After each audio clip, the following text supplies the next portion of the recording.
تفسیر کبیر جز اول صفحہ نمبر 77 پر ہے، عن معاذ بن جبل رضی اللہ عنہ قال، حضرت معاذ بن جبل رضی اللہ تعالی عنہ سے روایت ہے، استب الرجلان عند النبی صلی اللہ علیہ وسلم واغرقا فیہ، دو آدمیوں کے درمیان حضور کے سامنے لڑائی ہو گئی، سرکار نے جب انہیں دیکھا فقال علیہ السلام، تو سرکار دو عالم صلی اللہ علیہ وآلہ وسلم نے صحابہ کرام سے فرمایا، انی لأعلم کلمتا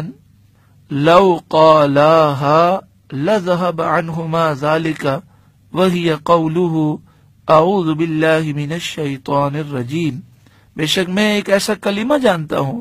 کہ اگر یہ دونوں کہہ لیں تو ان کا یہ غصہ ان سے دور ہو جائے،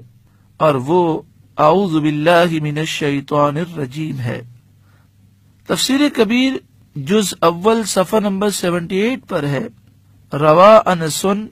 رضی اللہ تعالی عنہ عن النبی صلی اللہ علیہ وسلم انہ قال،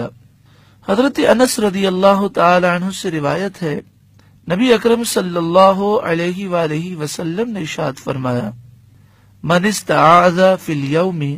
10 مرات وکل اللہ تعالی بہ ملکا یزود عنہ الشیطان، جو کوئی دن میں 10 مرتبہ اعوذ باللہ من الشیطان الرجیم پڑھ لے گا، اللہ تعالیٰ اس پر ایک فرشتہ مقرر فرمائے گا جو اس سے شیطان کو دور کرے گا، یعنی جس نے 10 مرتبہ اعوذ باللہ پڑھ لیا وہ شیطان کے شر سے محفوظ رہے گا۔ اسی طرح تفسیر روح البیان جلد اول صفحہ نمبر 5 پر حضرت علامہ اسماعیل حقی علیہ رحمہ لکھتے ہیں، جن کا سن وصال ہے 1137 ہجری، قال الحسن، حضرت امام حسن رضی اللہ تعالی عنہ نے فرمایا، من استعاذ باللہ علی وجہ الحقیقہ وہو ما یکون بحضور القلب،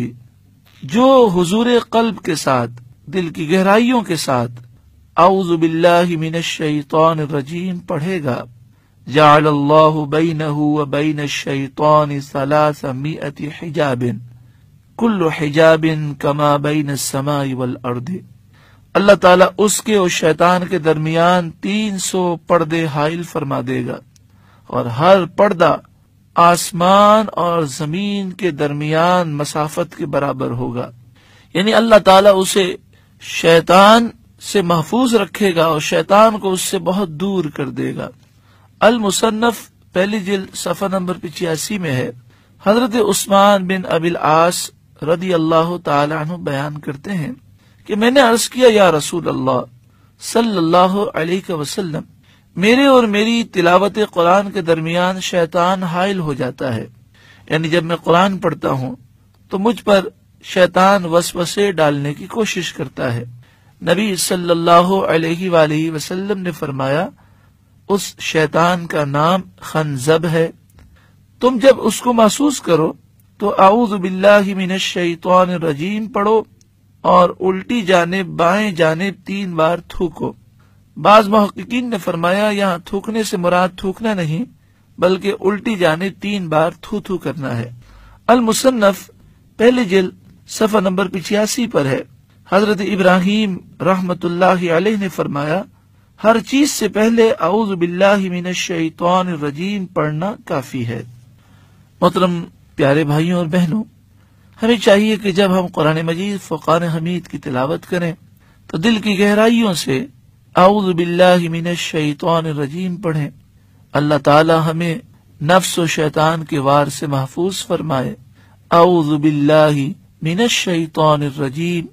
میں اللہ کی پناہ مانگتا ہوں شیطان مردود کے ہر شر سے، اللہ تعالی ہمیں شیطان پر غلبہ نصیب فرمائے۔ اب بسم اللہ شریف کے فضائل ہم سماعت کریں گے۔ تفسیر نعیمی جلد پہلی صفحہ نمبر 47 پر مفسر شہیر مفتی احمد یار خان نعیمی علیہ رحمہ لکھتے ہیں کہ مسلمان کا ہر عمل کفار کے مخالف ہونا چاہیے۔ کفار سے محبت کرنا اور ان سے مشابہت رکھنا بہت بری چیز ہے۔ کفار عرب اپنے ہر کام کو بتوں کے نام سے شروع کرتے تھے، چنانچہ کہا کرتے تھے کہ بسم اللات والعزی، لات اور عزا کے نام سے شروع۔ لہذا ضروری ہوا مومن مسلمان اپنے ہر کام کو اللہ کے نام سے شروع کرے تاکہ اسے برکت بھی ملے اور کفار کی مخالفت بھی ظاہر ہو۔ جس کام کی ابتدا اچھی ہو اس کا انجام اور اس کی انتہا بھی اچھی ہوتی ہے۔ بچے کے پیدا ہوتے ہی اس کے کان میں اذان کہی جاتی ہے تاکہ اس کی ابتدا اللہ کے نام پر ہو اور اس کی تمام زندگی بخیریت گزرے۔ دکاندار دکان کی پہلی بکری ادھار نہیں کرتا بلکہ نقد پیسے مانگتا ہے تاکہ سارا دن تجارت کے لیے اچھا گزرے۔ اسی طرح مسلمان کو ضروری ہے کہ اپنے کام کی ابتدا اللہ کے نام سے کرے تاکہ بخیر و خوبی انجام کو پہنچے۔ ہماری عادت اکثر یہ نہیں ہے کہ ہم اکثر جائز کام کے شروع میں بسم اللہ پڑھنا بھول جاتے ہیں، اسی لیے بڑی بے برکتی ہوتی ہے۔ یہ بات یاد رکھیں کہ ناجائز اور حرام کام سے پہلے بسم اللہ پڑھنا یہ منع ہے،